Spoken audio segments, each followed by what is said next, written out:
to Enlightenment 43. Amitabha's 48 Great Vows.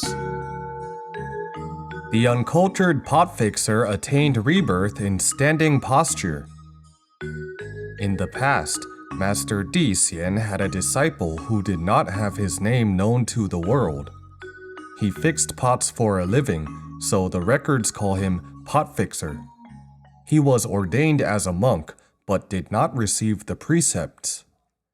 Master Di Xian had him cultivate in an abandoned temple, hiring a Dharma guardian to take care of his daily life and prepare 2 meals a day for him. He practiced there alone. What did he practice? Only reciting Amitabha. Master Di Xian was a patriarch of Tiantai school during the early years of the Republic of China. I had some affinity with him. My respected teacher who ordained me is 84-year-old senior monk Chang Huai. His teacher was Master Tan Shi, who was the successor of Master Di Xian. My lineage is passed down from this line. Master Di Xian was also an eminent monk in the early years of the Republic of China. He observed his disciple, the potfixer who knew nothing, uncultured and muddle-headed, was fortunately very honest. Since he did not understand anything, Master Di Xian then said nothing but let him recite the name of Amitabha. He was told neither the benefit in reciting Amitabha nor the Sukhavati rebirth in the future. Master Di Xian said to him, "You just need to recite Amitabha. It will surely be beneficial in the future." That's it. Not even one more word was said to him. He practiced in an abandoned temple in the countryside of Ningbo. Being very honest, he practiced for 3 years, strictly abiding to his Shifu's instructions. His Shifu said, "When you get tired, take a rest. After resting, continue to recite. Do not stop no matter what. Just recite every day." He did as instructed with a very pure mind, never thinking of going out to see the world or something. He truly delved deeply into one focus and immersed himself with practice for the long term. 3 years later, he attained Sukhavati rebirth with the standing posture. It is really phenomenal. When Master Di Xian saw him, he had already been standing there for 3 days. Someone went to notify Master Di Xian by walking, a round trip of 3 days, and he still stood there. Upon seeing this, Master Di Xian marveled and said, "Your cultivation has made your ordination not in vain. Your achievement has exceeded those eminent masters who preach Dharma and surpassed those abbots of renowned temples." Why? Because this kind of skill is absolutely the rebirth of top rank, top grade. Heavy hindrances caused by affliction and cognition.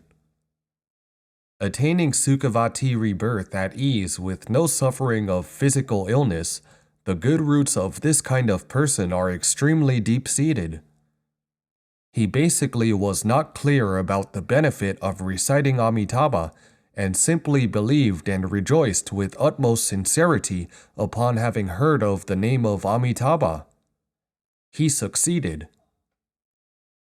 But we must know, it is impossible for ordinary people to learn from this kind of person. Anyway, I am not capable of learning from him. Upon hearing this name of Amitabha, I have to ask why. Why do I recite? What benefits will I get? Shifu said, "You can attain Sukhavati rebirth." What is Sukhavati? After telling you what Sukhavati is, you would ask again, how do I attain rebirth?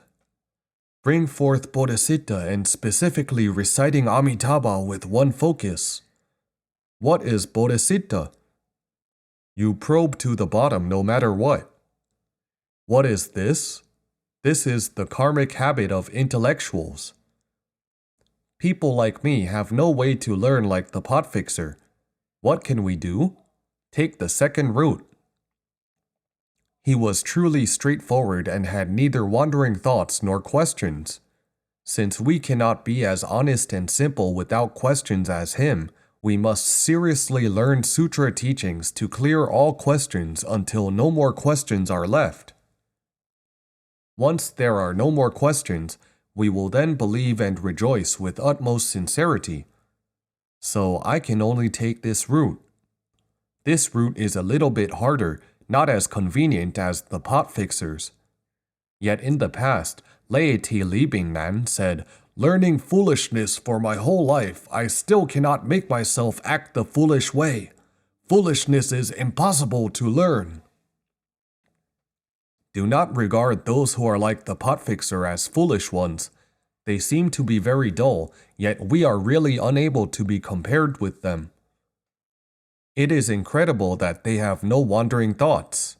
Since we cannot make ourselves have no wandering thoughts, we must learn sutra teachings conscientiously. After understanding the principles, we can then truly meet the standard of, upon hearing the name, and be able to believe and rejoice with utmost sincerity. Being honest to you all, I have listened to Shifu's teaching for 20 years so far. This route is quite long. Pot fixer attained rebirth with a standing posture after just 3 years of reciting Amitabha. I have now listened to the teachings for 20 years and still have no idea whether or not I have reached his realm that was 3 years prior to his rebirth. It is really not easy. But we must be resolute in our aspiration and persevere in our pursuit. Listening to sutra teachings until all suspicions are gone. This is also our karma. We have afflictive hindrances as well as cognitive hindrances. Intellectuals particularly have heavy cognitive hindrances. We ask why the whole day and night. We ask endless whys. That is our karmic hindrance. We must relinquish it. But it would not work if we force ourselves to let go. We can only let go by understanding the truth through learning the Dharma teachings. After clearly mastering it, we will then naturally renounce it. That's why we need to offer the sutra teachings. It is for these intellectuals.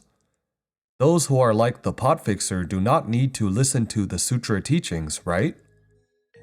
If we still have questions, we must listen to the sutra teachings.